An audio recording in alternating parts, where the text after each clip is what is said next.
میری زندگی جب انہی دونوں چکروں میں کٹ جانی ہے تو کیا کرنا ہے میں نے لمبے لمبے خواب دیکھ کر؟ اپنے لیے کماتی ہوں، کھاتی ہوں اور گھر والوں کو کھلاتی ہوں۔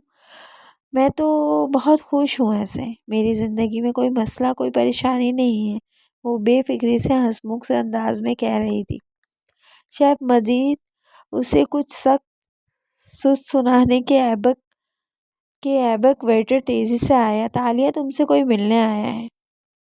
مجھ سے؟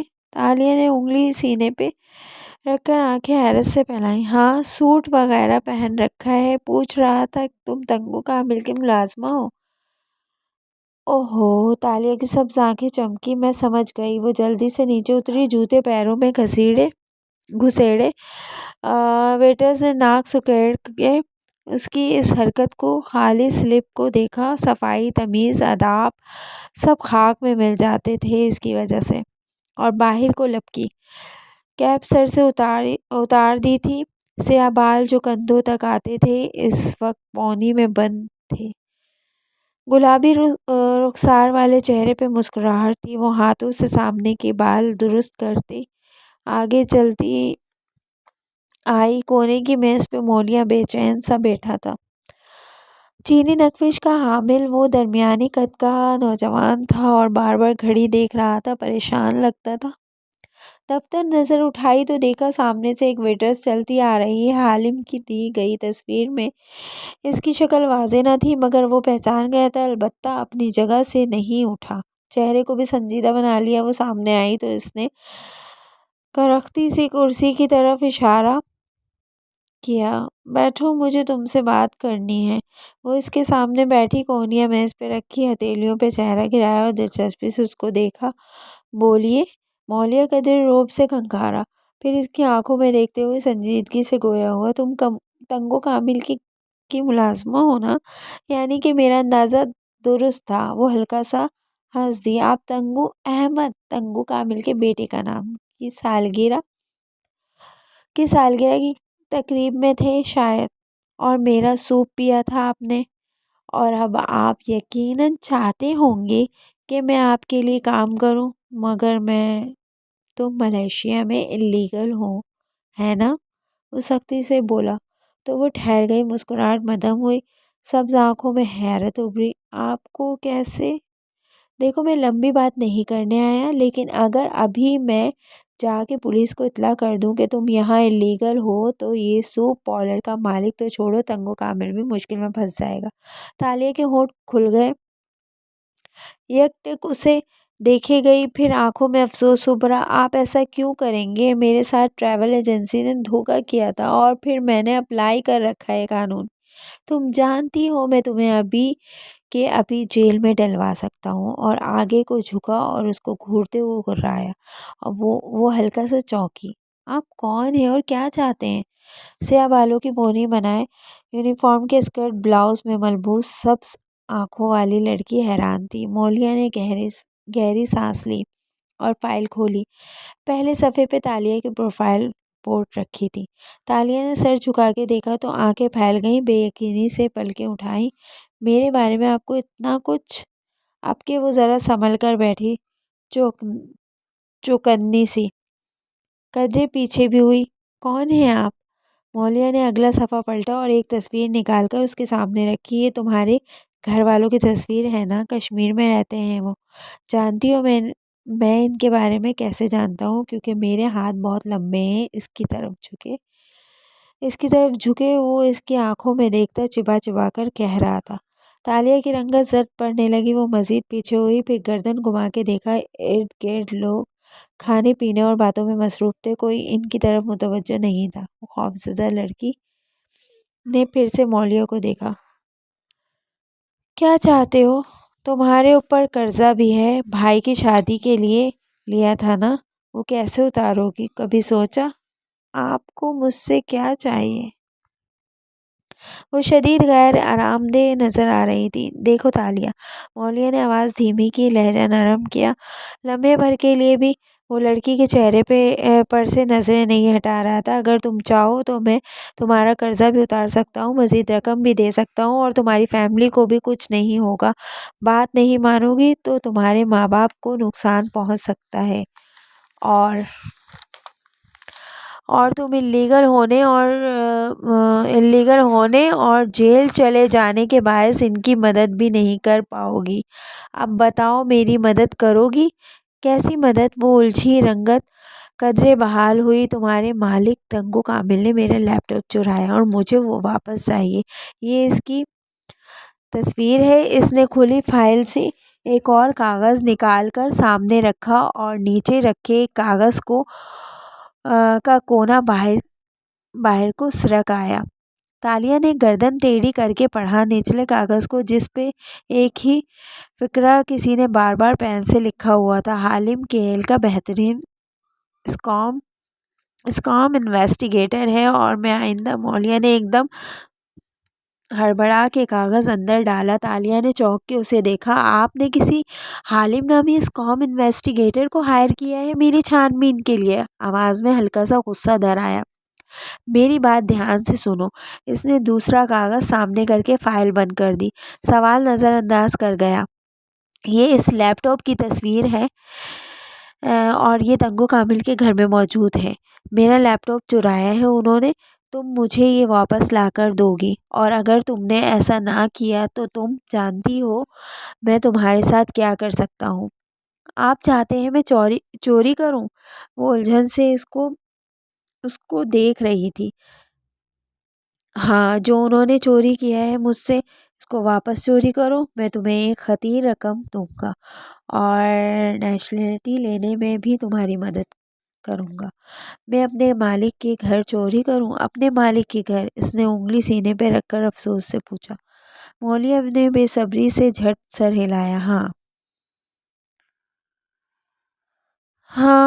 تالیہ نے تعصب بھری سانس کھینچی اور سر جھٹکا۔ پھر آپ ایسا کریں، پولیس کو بتا دیں جو بھی بتانا ہے، کیونکہ تالیہ ایسی نہیں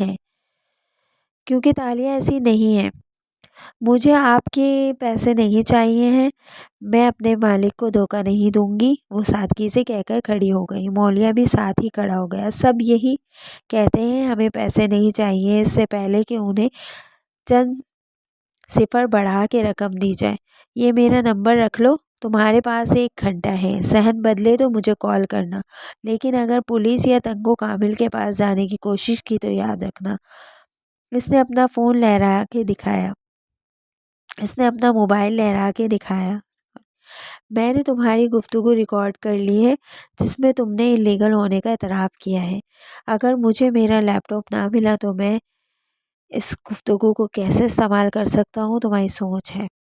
1 گھنٹہ۔ ایک کاغذ کی چٹ اس کی طرف بڑھائی۔ جب وہ نہیں ہلی تو مولیا نے اسے زبردستی اس کے ایپرن کی جیب میں ڈال دیا اور آگے بڑھ گیا۔ وہ خفگی سے اسے دیکھتی رہی یہاں تک کہ وہ باہر نکل گیا۔ چند منٹ بعد وہ کچن سے تیز اپنی چیزیں سمیٹتی دکھائی دے رہی تھی۔ ارد گرد کھڑے شیف اور ویٹرز بار بار پوچھ رہے تھے: تالیہ کیا ہوا ہے، کیوں جا رہی ہو؟ مگر وہ بار بار آنسو رگڑتی سر نفی میں ہلائے جا رہی تھی۔ ہاتھ تیزی سے چل رہے تھے۔ کار میں بیٹھتے ہوئے مولیا نے دروازہ زور سے بند کیا اور چند لمحے کھڑکی سے باہر سڑک پہ بہتا رش دیکھتا رہا۔ بے فکر سیاح گھوم رہے تھے، کھانوں کی خوشبو، بازار کا رش۔ وہ مضطرب سا سارے کو بے دھیانی سے دیکھتا رہا، پھر فون نکال کے کال ملائی۔ بولو۔ حالم کی کھردری سی خشک آواز سنائی دی۔ میں نے ان تمام ملازموں میں سے تالیہ کو چنا۔ تالیہ مراد کو؟ گڈ۔ میں ذرا مصروف ہوں تو وہ اچھی لڑکی ہے، میں نے خواہ مخواہ اسے اتنا ہراساں کیا۔ وہ سچی اور ایماندار ہے، وہ کبھی چوری نہیں کرے گی۔ اس نے انکار کر دیا۔ حالم وہ تھکا ہوا لگ رہا تھا۔ رقم بڑھا دو، وہاں بے نیازی تھی۔ تم نے سنا نہیں میں نے کیا کہا؟ وہ ایک ایماندار اور سچی لڑکی ہے، سادہ اور معصوم، یہ سب اندر سے ایک جیسی ہوتی ہیں۔ یہاں کوئی سچائی سچا یا ایماندار نہیں ہے مولیا، پیسے بڑھا دو وہ فوراً مان جائے گی۔ حالم کو جیسے اکتاہٹ ہو رہی تھی۔ مولیا کے لبوں پہ زخمی مسکراہٹ ابھری۔ یہ تمہارا تجربہ بول رہا ہے؟ کیا کسی لڑکی نے دھوکہ دیا ہے تمہیں؟ جواب میں چند لمحے خاموشی چھا گئی، گہری خاموشی۔ پھر حالم کا زوردار کہکے گونجا۔ مولیا نے گڑبڑا کے فون کان سے ذرا دور کیا۔ ارے مولیا، تمہارا مینٹل کیلیبر میرے پاؤں سے بھی نیچے ہے۔ میرے بارے میں اندازے نہ لگاؤ، اپنا لیپ ٹاپ ڈھونڈو۔ پھر سے ہنسنے کی آواز آئی اور اس نے فون بند کر دیا۔ مولیا بدمزگی سے کچھ گڑبڑایا تھا۔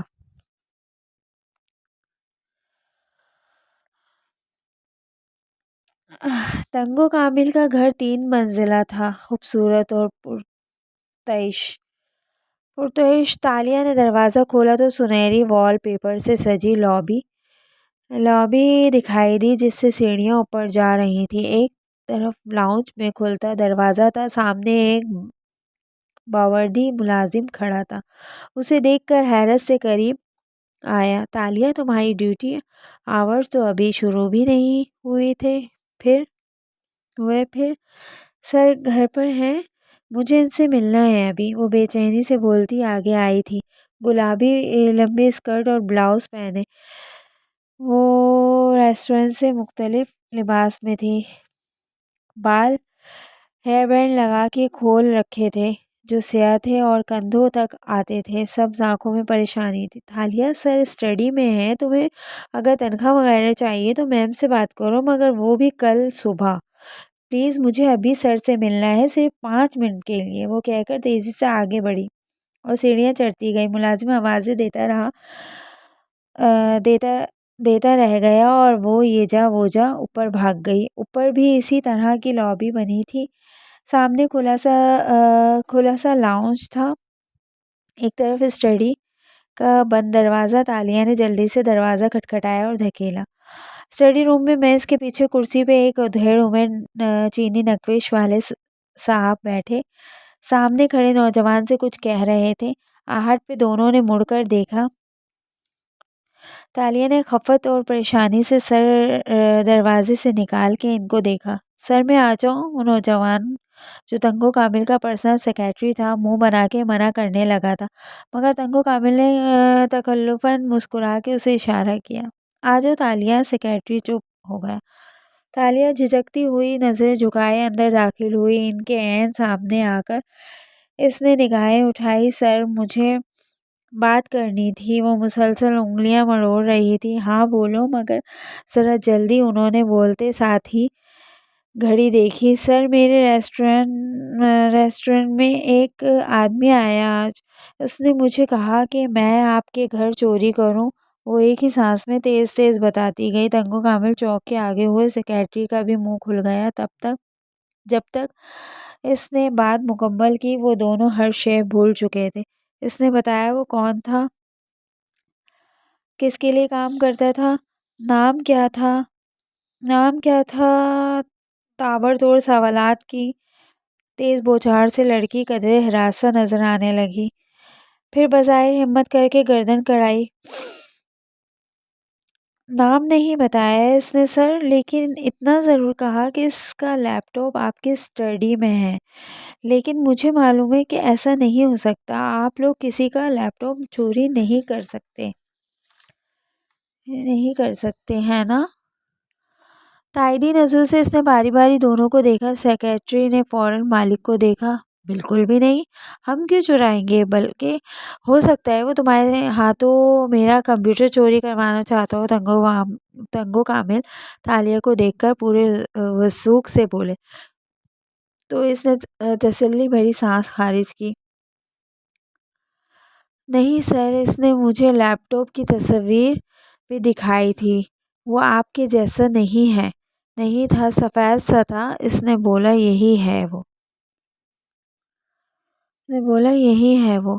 تالیہ نے ایک طائرانہ نگاہ اعتراف پہ ڈالی۔